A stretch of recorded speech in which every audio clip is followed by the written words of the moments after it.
Hey everybody out there in Econ land. Today I'm going to go over the participation activity on government intervention and elasticities. So this is the one that talks about insulin and luxury cruises and drugs. Fun stuff, right? Really what we're looking at is the effect of different price changes on different goods. And this participation activity follows very closely the slides. So the slides for elasticity actually have these activities built into them. So if you have any questions, you can go back to the slides or go back to the lecture video and see what we did there, and that's going to give you some answers. But I'm also going to go over it here for you. So the first question asks, if pharmacies raise the price of insulin by 10%, do we expect total expenditure on insulin to rise or to fall? So let's take a look at what we think, right? So we're talking about an increase in the price of insulin. And we want to know if that's going to increase or decrease total expenditure on insulin. And so what we're really talking about here is elasticity of demand, price elasticity of demand. So we have price times quantity, and that's going to give us our total expenditure. We want to say, is the effect on price going to be greater or smaller than the change in quantity demanded? And so what we want to do is think about, is insulin very price inelastic or very price elastic? So to figure that out, we think about our determinants of price elasticity of demand. Is a good narrowly defined or broadly defined? Is it something with a lot of substitutes?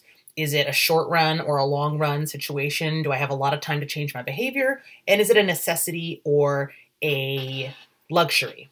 And we don't really know whether this is happening in the short run or the long run, but what we do know is there are not a lot of substitutes for insulin, and it is a life-saving medicine for people with diabetes. So we could say with pretty good confidence that insulin is a necessity.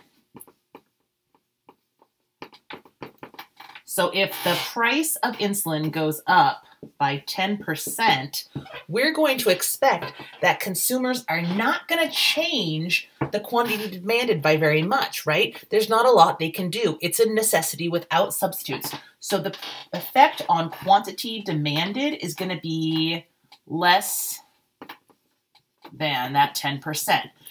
Insulin is a relatively inelastic good. Consumers can't change their consumption of it because it doesn't have a lot of substitutes. It's narrowly defined and it's a necessity. So total expenditure is not going to change by a lot, right? We're going to see the price go up by a lot, 10%, and the quantity demanded go down by less. So it's one of these situations where I would go in and draw with my big arrows that a big change in price will have a smaller change in quantity demanded. So total expenditure is going to rise.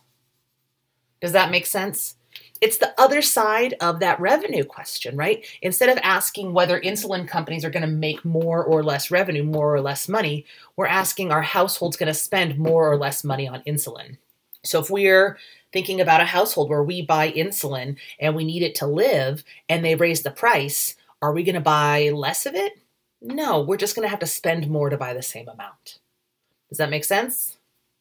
I hope so. The next question says, hey, what about luxury cruises? Now let's look at the effect of a change in price on luxury cruises. So we have, as a result of a fare war, the price of a luxury cruise is going to go down by 20%. What is going to be the effect on total revenue? So again, we're looking at price times quantity. And now we're looking at the effect on total revenue.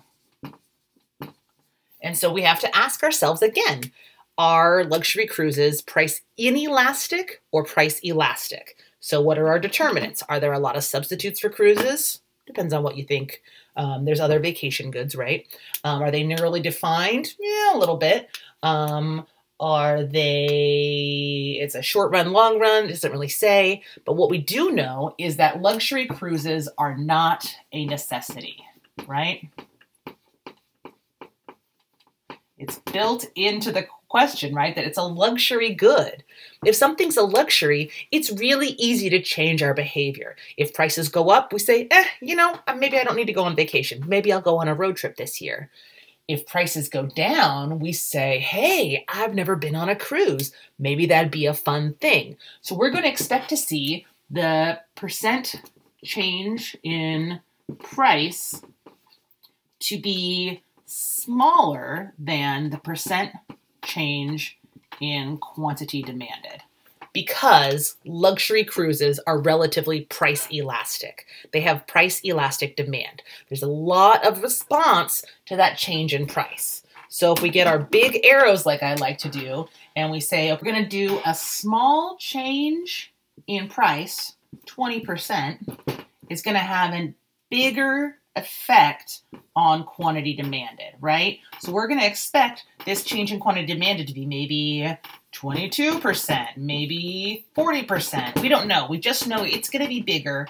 The change in quantity demanded is going to be bigger than the change in price. So that means price goes down, quantity demanded goes up by more. So total effect is going to be an increase in revenue, not a decrease.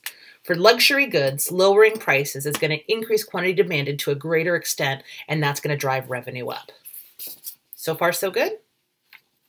The last question looks at the effect of a crackdown on drugs entering the market. And this was the problem we looked at in the slides and in the lecture, where we talked about trying to reduce the amount of drug-related criminal activity. And so we said that the price of drugs times the quantity of drugs, that sort of revenue associated with drugs, that's the level of criminal activity. We want to make that revenue box the smallest. And what we're going to expect is demand for drugs is relatively inelastic. And so what we'll see is that consumers, drug users, are not going to respond much to a change in price because of addiction issues. They're just not going to be able to be as responsive. And that's why we see, as we see here, right, we have a really steep demand curve and a pretty shallow supply curve. So what I'm going to do is try to draw the curve in such a way that makes this really clear for you guys. So we have the price and quantity of drugs here. And we have a very, very steep demand curve showing that inelastic demand, right? Because people are addicted to drugs, just because the price goes up doesn't mean they're going to consume less. We also have relatively inelastic, or relatively elastic supply. We're going to say we have about unit elastic supply.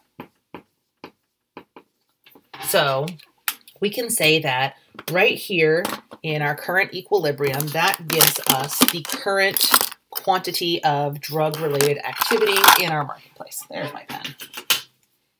So that's our initial quantity and our initial price, right? So what would the effect of a crackdown on drugs entering the market do? It would reduce supply, right? It would shift that supply curve in,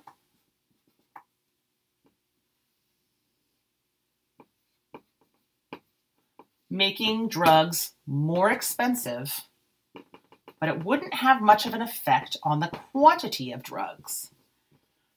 And that's the point of this idea of elasticity, right? Because of addiction issues, reducing the supply of drugs is going to raise the price, but it's not going to reduce the quantity by so much. And so if we look at the relative revenue, we started out with this revenue box here with price of drugs being P1 and quantity of drugs being Q1. And now we have raised the price of drugs and only lowered the quantity a small amount. So what we've really done is we have given up this quantity of drug activity, but we've gained all of this back. So that's not ideal. On the other hand, if we could use treatment for drug addicts to reduce the demand for drugs, that would have a different effect. Going back to our initial equilibrium, if we shift the demand curve in by having treatment for drug addicts shifts demand in, fewer consumers wanting drugs. We're going to see the price go down and the quantity go down. And now, oops, there we go, P3. We see that the total area of drug-related activity has gotten much smaller. So think about it this way. In our initial case with no intervention, we had this be the amount of drug-related criminal activity, right? So let's say people stealing money to buy drugs is this rectangle, or this square. If we reduce the supply of drugs, we get this new rectangle that's not that much better. But because drugs are relatively inelastic in demand, price inelastic, if we can reduce the demand for drugs, we can actually get a decrease in the drug-related activity and get from the green square to the red square rather than from the green square to the orange rectangle. So when I ask which is preferable, we want to know what the goal is. And like it says in the, our goal is to reduce the quantity of drug-related activity. So reducing demand, because demand is so inelastic, because drug addicts are not going to be able to, are not going to say, oh, well, drugs are so expensive now, I'm going to stop buying them. We have to reduce their demand for drugs with treatment if we want to really reduce the size of drug-related activity. Sound good? Let me know if you have any questions. Otherwise, I'll see you guys all next time.